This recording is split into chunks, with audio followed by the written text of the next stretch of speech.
Hi friends, అందరూ ఎలా ఉన్నారు? నేనైతే బాగున్నాను. మీరు కూడా బాగుండాలని కోరుకుంటూ ఈరోజు వీడియోని స్టార్ట్ చేసేద్దాం. నేను మీ Shalini. Welcome back to the smart life vlogs. మేక తలకాయ కూర, కాళ్ళ చారు అందరికీ తెలిసిందే కదా.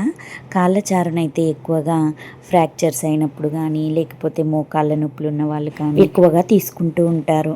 మా బాబుకి ఫ్రాక్చర్ అయినప్పుడు కాళ్ళ చారు చేస్తే తను అసలు తిన్నే లేదు.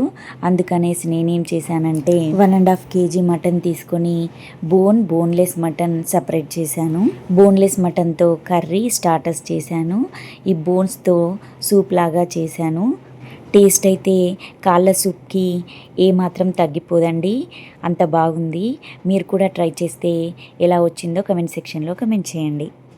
మొదటగా పసుపు, ఉప్పు, చిన్నగా కట్ చేసి పెట్టుకున్న ఆనియన్స్ని వేసి బాగా మటన్ని కడుక్కోవాలి. ఇలా ఆనియన్స్ వేయడం వల్ల చికెన్ కానీ మటన్ కానీ ఎక్కువగా నీచు స్మెల్ రాకుండా ఉంటుంది.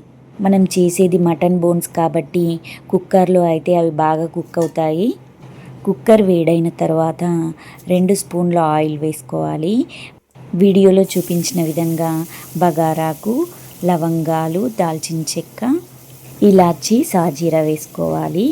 తర్వాత చిన్నగా కట్ చేసి పెట్టుకున్న ఒక ఆనియన్, 3 పచ్చిమిర్చి కట్ చేసి వేసుకోవాలి.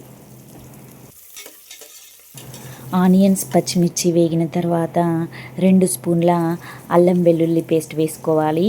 ఇది ఇంట్లో చేసింది అయితే కూర చాలా టేస్టీగా ఉంటుంది. మనం వేసే ఇంగ్రీడియంట్స్ని బట్టి కూడా టేస్ట్ చాలా మారుతుంది. అంటే ఇంట్లో చేసిన వాటికి వేరే టేస్ట్ ఉంటుంది. ఒకవేళ మనం రెడీమేడ్గా బయట నుండి ధనియా పౌడర్ కానీ, అల్లం వెల్లుల్లి పేస్ట్ కానీ తీసుకొచ్చినవైతే వాటి టేస్ట్ చేంజ్ అవుతుంది. మ్యాక్సిమం మీరు ఇంట్లోనే ప్రిఫర్ చేయండి అల్లం వెల్లుల్లి పేస్ట్, ధనియా పౌడర్ చేసుకోవడానికి. అప్పుడు కర్రీస్ ఎలా చేసినా కానీ చాలా టేస్టీగా ఉంటాయి, హెల్దీ కూడా. అల్లం వెల్లుల్లి పేస్ట్ వేగిన తర్వాత పసుపు వేసుకోవాలి. 2 నిమిషాలకి మనం బాగా కడిగి పెట్టుకున్న మటన్ ఉంది కదా, అది వేసుకొని కలుపుకొని మూత పెట్టేసేయాలి.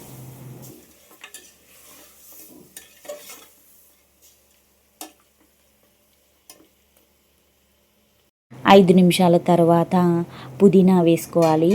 ఈ పుదీనా కాళ్ళచారులో కానీ, ఇలా మటన్ పులుసులో కానీ టేస్ట్ చాలా బాగుంటుంది. దీన్ని మాత్రం స్కిప్ చేయకండి, ఈ ఫ్లేవర్ సూప్కి బాగుంటుంది. మరొక 5 నిమిషాలు మూత పెట్టుకొని ఉడకనివ్వాలి.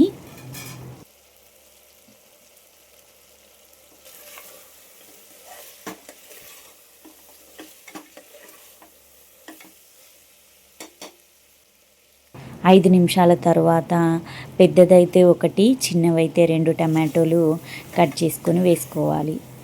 కారం మీ టేస్ట్కి తగ్గట్టు, అంటే ఎక్కువగా తినేవారు ఎక్కువగా వేసుకోవచ్చు. నేనైతే ఇక్కడ 2.5 టీ స్పూన్ల కారపొడిని, 2 స్పూన్ల ధనియా పౌడర్ని, 2 స్పూన్ల కొబ్బరి పౌడర్ని, రుచికి సరిపడా ఉప్పుని వేస్తున్నాను. ఇలా అన్నీ వేసి బాగా మసాలాలన్నీ ముక్కకు పట్టేలా కలుపుకోవాలి. ఇలా బాగా కలుపుకొని మూత పెట్టుకొని మరో 5 నిమిషాలు ఉడకనివ్వాలి.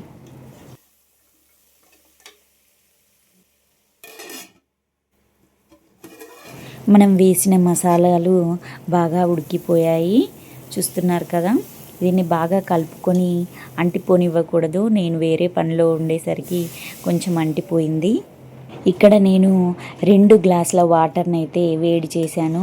మనం చల్లనీళ్ళు వేసేదానికంటే వాటర్ని వేడి చేసి వేస్తే కర్రీ అనేది చాలా టేస్టీగా ఉంటుంది. ఒకసారి మీరు ట్రై చేయండి. ట్రై చేసి ఎలా వచ్చిందో తప్పకుండా నాకు కమెంట్ సెక్షన్లో కమెంట్ చేయండి. కర్రీ కూడా త్వరగా అయిపోతుంది, అంటే త్వరగా ఉడికిపోతుందన్నమాట. చల్లటి వాటర్ వేస్తే కర్రీ అనేది ఉడకడానికి చాలా టైం పడుతుంది.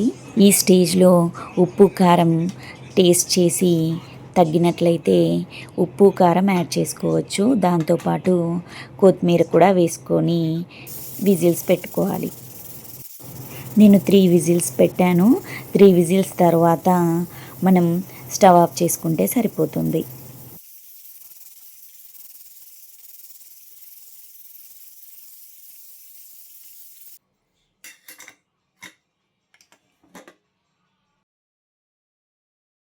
చూస్తున్నారు కదా, వేడి వేడి మటన్ బోన్ సూప్ రెడీ అయిపోయింది.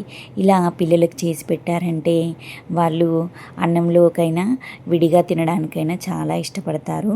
ఎదిగే పిల్లలకు బోన్ స్ట్రెంగ్త్కి, మోకాళ్ళ నొప్పులు ఉన్న వాళ్ళకి చాలా చక్కగా ఉపయోగపడుతుంది. ఒకవేళ మీరు కనుక ట్రై చేస్తే తప్పకుండా కమెంట్ సెక్షన్లో కమెంట్ చేయండి. Thank you for watching this video. Bye.